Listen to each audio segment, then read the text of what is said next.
তো এর আগের লেকচারে আমরা মহাকর্ষীয় বিভব সম্পর্কে জানছিলাম, এখন আমরা জানবো হচ্ছে মুক্তিবেগ। তো মুক্তিবেগ জিনিসটা কি? ধরো ভূপৃষ্ঠ বা যে কোনো পৃথিবী পৃষ্ঠের যে কোনো উচ্চতাও হতে পারে, সেই পজিশন থেকে যদি আমরা কোনো বস্তুকে একটা নির্দিষ্ট ভ্যালোসিটিতে নিক্ষেপ করি, এত দ্রুত নিক্ষেপ করলাম যে কারণে বস্তুটা পৃথিবীতে আর ফিরে আসলো না, তখন ওই বেগটাকে বলা হবে মুক্তিবেগ। কিন্তু এটা একটা মিনিমাম বেগ, সর্বনিম্ন বেগ, অর্থাৎ সর্বনিম্ন যত বেগে নিক্ষেপ করলে ওই বস্তু আর পৃথিবীতে মানে ফিরে আসে না, তখন তাকে বলা হবে মুক্তিবেগ। পৃথিবী না, এটা অন্য গ্রহের ক্ষেত্রেও হতে পারে। তো কোশ্চেনে তোমাকে এটা বলে দিতে হবে যে কোন গ্রহের জন্য মুক্তিবেগ বের করতে বলবে। তো এই বিষয়টা একটু বোঝার চেষ্টা করি আমরা। ধরো এটা হচ্ছে একটা গ্রহ, আমি পৃথিবী ধরলাম এটা, আচ্ছা এটা যে কোনো গ্রহ। তো মহাকর্ষ ক্ষেত্রের কারণে এই যে এখানে একটা মহাকর্ষ ক্ষেত্র তৈরি হবে এই ভরটার কারণে। গ্রহের ভর ধরে নেওয়া হচ্ছে এম। তাহলে একটা ক্ষেত্র মানে কি? একটা এরিয়া, যেই এরিয়ার ভিতরে কোনো বস্তু থাকলে এই এই যে গ্রহটা আছে, এই গ্রহটা তার নিজের দিকে আকর্ষণ করতে পারে। যেমন ধরো আমি যদি এখানে একটা বস্তু রাখি, তাহলে এই বস্তুটার ভর হচ্ছে M1, এই গ্রহটা তখন একে আকর্ষণ করতে পারবে। আবার খেয়াল করো, এই যে দূরত্ব, এই আকর্ষণ বলে সবচেয়ে মানটা বড় হবে সবচেয়ে এখানে, তারপর আস্তে আস্তে একটু কমবে, আরও কমবে, কমতে কমতে এক সময় দেখা যাবে যে একটা নির্দিষ্ট সময় পর বা নির্দিষ্ট দূরত্ব পর আর আকর্ষণ করতে পারতেছে না। ধরো এতটুকু পর্যন্ত দেখো আকর্ষণ করতে পারে। তা আমরা এখানে একটা এরিয়া চিন্তা করতে পারি। ধরো এটা একটা এরিয়া, এই আর ব্যাসার্ধ বিশিষ্ট, আর না আর প্লাস এইচ ব্যাসার্ধ বিশিষ্ট একটা বৃত্তাকারের মতো একটা এরিয়া থাকবে। এই এরিয়াটাকে বলা হবে কি? মহাকর্ষ ক্ষেত্র। তার মানে এই এরিয়ার ভিতরে প্রত্যেকটা পয়েন্টেই অন্য কোনো ভর রাখা হলে, ক্ষুদ্র ভর যদি আমরা রাখি বা অন্য যে কোনো ভর আমরা যদি রাখি, তাহলে এই গ্রহটা তাকে নিজের দিকে আকর্ষণ করতে পারে। কিন্তু এর বাইরে যদি রাখি তাহলে আর আকর্ষণ করতে পারে না। তাহলে এই এরিয়াটাকে কি বলা হবে? মহাকর্ষ ক্ষেত্র। এখন মহাকর্ষীয় বিভব যখন আমরা পড়ছিলাম, তখন আমরা দেখছিলাম যে এই অসীম থেকে, অসীম বিষয়টা তখন চলে আসছিল যে অসীম কাকে বলে? অসীম মানে এই যে এরিয়াটা আছে, এই এরিয়ার ভিতরে আকর্ষণ করতে পারে, এই এরিয়ার বাইরে আকর্ষণ করতে পারে না। তার মানে এই এরিয়াটার বাইরের যে এলাকা, এটাই হচ্ছে অসীম। এখন এখন যদি তুমি একটু খেয়াল করো যে ধরো আমরা এইখান থেকে একটা বস্তুকে নিক্ষেপ করব, এই পজিশন থেকে একটা বস্তুকে নিক্ষেপ করলাম। সাপোজ আমি একটা বেগে নিক্ষেপ করলাম, এত দূর পর্যন্ত উঠলো, আবার নিচে পড়ে যায়। কিন্তু বস্তুটা, তুমি ক্রিকেট বল ফুটবল যেটা নিক্ষেপ করো, একটা নির্দিষ্ট উচ্চতা ওঠে আবার পড়ে যায়। আমি আরও একটু দ্রুত নিক্ষেপ করলাম, ধরো আমার অনেক শক্তি, আরও একটু উপরে উঠলো। এরপর আরও একটু বেশি বেগে নিক্ষেপ করলাম, আরও একটু উপরে উঠলো। এবার আরও বেশি বেগে নিক্ষেপ করলাম, একদম অসীমের কাছাকাছি গেছে, কিন্তু তারপর আবার ফিরে আসছে, অর্থাৎ এই পজিশনে যে তার বেগটা হচ্ছে 0। এবার এর থেকে যদি আর সামান্য একটু বেশি বেগে নিক্ষেপ করি, তাহলে বস্তুটা কী হবে? উপরে উঠবে। ওঠার পর হ্যাঁ, এই যে দেখো এই মহাকর্ষ ক্ষেত্রটা পার করছে, এখন আর কিন্তু বস্তুটা ফিরে আসতে পারবে না। কারণ কেন?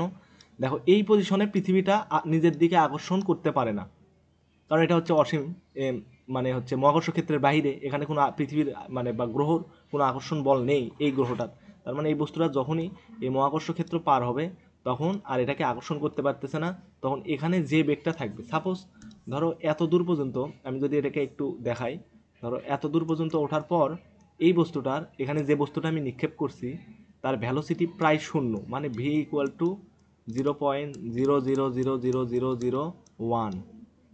খুবই ক্ষুদ্র একটা বেগ, এত মিটার পার সেকেন্ড। তারপরও এই বেগটা কিন্তু আর পরিবর্তন হবে না, এই ধীর গতিতে সে চলতেই থাকবে অসীমের পথে, কারণ কোনো কেউ ডিস্টার্ব করবে না। মহাকর্ষ ক্ষেত্র মানে এই যে জি এর ভ্যালুটা, এটা তো এর ভিতরে সীমাবদ্ধ, আর কোনো আকর্ষণ বল নেই। তার মানে বল প্রয়োগ না করলে কোনো গতিশীল বস্তু সুষম বেগে অনন্তর পথে, মানে সে আসলে চলতেই থাকে ওই সুষম বেগ ধরে এই মহাকাশে, তখন এই বস্তুটা এই এই ভ্যালোসিটিতে চলতেই থাকবে। তার মানে মোরাল অফ দ্য স্টোরি কি? যে যদি কোনোভাবে আমরা এখান থেকে একটা বস্তুকে একটা নির্দিষ্ট ভ্যালোসিটি দেই, এবং মিনিমাম একটা ভ্যালোসিটি, যেই ভ্যালোসিটির কারণে এই যে মহাকর্ষ ক্ষেত্র আছে, এই ক্ষেত্রটা জাস্ট পার করবে, অর্থাৎ এই পজিশনে তার বেগটা অনেক বড় হতে হবে না, অনেক ক্ষুদ্র হলে হবে। আমরা জানি যে এখান থেকে যদি একটা বস্তুকে আমরা বেগ দেই, ধরো এই পজিশনে একটা ভ্যালোসিটি দিলাম, এখানে আমি দিলাম হচ্ছে 100 মিটার পার সেকেন্ড বেগে তাকে নিক্ষেপ করলাম। একটু উপরে ওঠার পর তার বেগটা কিছুটা কমবে, আর একটু উপরে উঠবে, তার বেগ আরও একটু কমবে। এভাবে কমতে কমতে এই পজিশনে আমরা চাচ্ছি যে 0 হলেও চলবে, কারণ 0 হলেও তো আর এই বস্তুটা আর ফিরে আসবে না, মানে 0-র কাছাকাছি সামান্য একটু বেগ থাকলেও অসীমের দিকে চলে যাবে। তো তখন এই নিচে যে ভ্যালোসিটি আমরা দিলাম তাকে বলা হবে মুক্তিবেগ, কারণ এই বেগ দেওয়ার কারণেই কিন্তু বস্তুটা এই মহাকর্ষ ক্ষেত্র থেকে মুক্তি পেয়ে অসীমের দিকে ধাবিত হয়েছে। এখন বিষয়টাকে ব্যাখ্যা করা যাক। ধরো একটা বস্তু, এটার মুক্তিবেগ হচ্ছে, আমরা বললাম হচ্ছে ভ্যালোসিটি, স্কেপ ভ্যালোসিটি ভি ধরলাম। তো এবং এই পজিশনে যে বস্তুর বেগটা ভি, এটা হচ্ছে একদম প্রায় জিরোর কাছাকাছি, তুমি জিরোও ধরতে পারো এই উপরের পজিশনটাই। এই বস্তুটাকে এমন একটা বেগ দিলাম যার কারণে বস্তুটা এবার এই এরিয়াটা পার করছে আর কি। তো এই যে এরিয়াটা পার করছে, এইটুকুর ভিতরে কিন্তু কাজ হয়েছে। আমরা মহাকর্ষীয় বিভব যখন পড়ছিলাম তখন আমরা কি জানি যে এই বস্তুটার ভর ধরে নাও হচ্ছে এম ভরে একটা বস্তুকে নিক্ষেপ করলাম। যে অসীম থেকে কোনো বস্তুকে, মহাকর্ষ বিভবের সংজ্ঞা কী ছিল, অসীম থেকে কোনো বস্তুকে যদি আমরা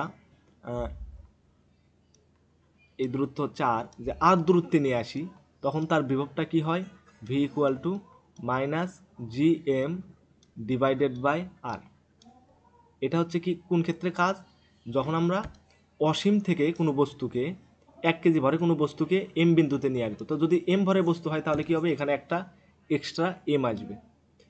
এইবার উল্টো ঘটনা, এবার আমরা এই কেন্দ্র থেকে আর দূরত্ব, অর্থাৎ এই আর দূরত্ব থেকে যদি অসীমে পাঠাই, সেক্ষেত্রে কৃত কাজ কত হবে, দেখো এই ক্ষেত্রে কৃত কাজ ভি এর ভ্যালুটা হবে কি, শুধুমাত্র পজিটিভ হবে, জি এম ডিভাইডেড বাই আর। তো এটা হচ্ছে কৃত কাজের পরিমাণ কোন ক্ষেত্রে, আর দূরত্ব থেকে, অর্থাৎ ভূপৃষ্ঠ হতে যদি আমরা কোনো এম ভরে বস্তুকে অসীমে পাঠাই, তার জন্য কত পরিমাণ কাজ করতে হবে, জিএম ডিভাইডেড বাই আর। এখন খেয়াল করো যে কাজ শক্তি ক্ষমতা অধ্যায়টা যখন আমরা পড়ছিলাম তখন আমরা এই টপিকটা পড়ছিলাম যে গতিশক্তি, এটা হচ্ছে কাজে রূপান্তরিত হয়। দেখো এখানে গতিশক্তি হচ্ছে ভি ভ্যালোসিটি আছে, এখানে একটা কিন্তু হিউজ ভ্যালোসিটি মানে গতিশক্তি আছে, আর এই পজিশনটায় গতিশক্তি একবারে শূন্য। তো কাজ শক্তি উপপাদ্য অনুযায়ী এটা আমরা কি লিখতে পারি, যে delta W equal to E K final minus E K initial. এটা হচ্ছে কৃতকাজের পরিমাণ। এখন এটা যদি আমরা ইউজ করি তাহলে আমরা কি করতে পারবো, এখানে গতিশক্তিটা দেখো শুরুতে কত ছিল, শুরুতে ছিল হচ্ছে বেগ ছিল ভিই, তাহলে আমরা দিতে পারি হাফ এম কোনটা, এই বস্তুটার ভর, আর এখানে হবে ভিই তার উপরে স্কোয়ার, এবং লাস্টে গতিশক্তি কত, সেটা হচ্ছে হাফ এম জিরোর উপরে স্কোয়ার।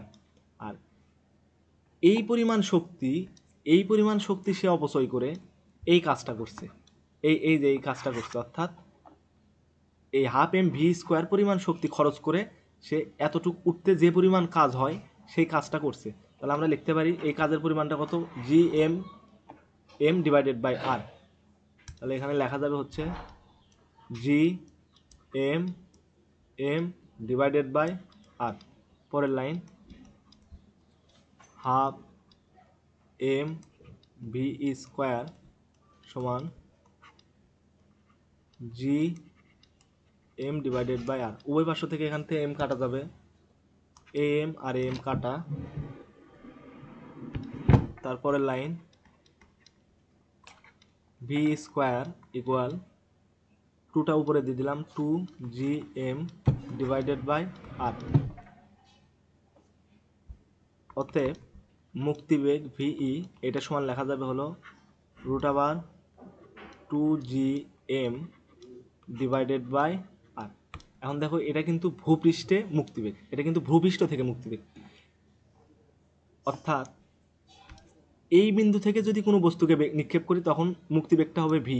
কিন্তু চিন্তা করো যদি আমরা এই দূরত্ব থেকে মুক্তিবেগটা এই বিন্দু থেকে নিক্ষেপ করতাম তখন কিন্তু আর ভি সমান বেগ দেওয়া লাগতো না, তার থেকে কম বেগ দিলে সে এই মহাকর্ষ ক্ষেত্রটা বের হয়ে যেত। তার মানে কোন পয়েন্টে থেকে, কেন্দ্র থেকে কোন পয়েন্টে থেকে নিক্ষেপ করা হচ্ছে সেই পয়েন্টটা কিন্তু জরুরি। তার মানে মুক্তিবেগটা পয়েন্টের উপর নির্ভর করে কোন পয়েন্টে থেকে নিক্ষেপ করা হচ্ছে। তো ভূপৃষ্ঠে মুক্তিবেগটা বের করছি আমরা, সেটা হলো এই যে এটা। এখন এটাকে আরেকটু সাজানো যায়, যদি আমি আচ্ছা রুট আবার two G M divided by R আছে, আর স্কোয়ার দিয়ে দিলাম, উপরে একটা আর দিলাম, তাহলে এটা কি লেখা যাবে, টু এই যে এইটুকু অংশ সমান লেখা যায় হচ্ছে ভূপৃষ্ঠে মুক্তিবেগ, সেটা হচ্ছে জি, ভূপৃষ্ঠে অভিকর্ষ ত্বরণ ইন্টু আর। এই দুটা জিনিস মনে রাখতে হবে একটু, এইটা আর এইটা।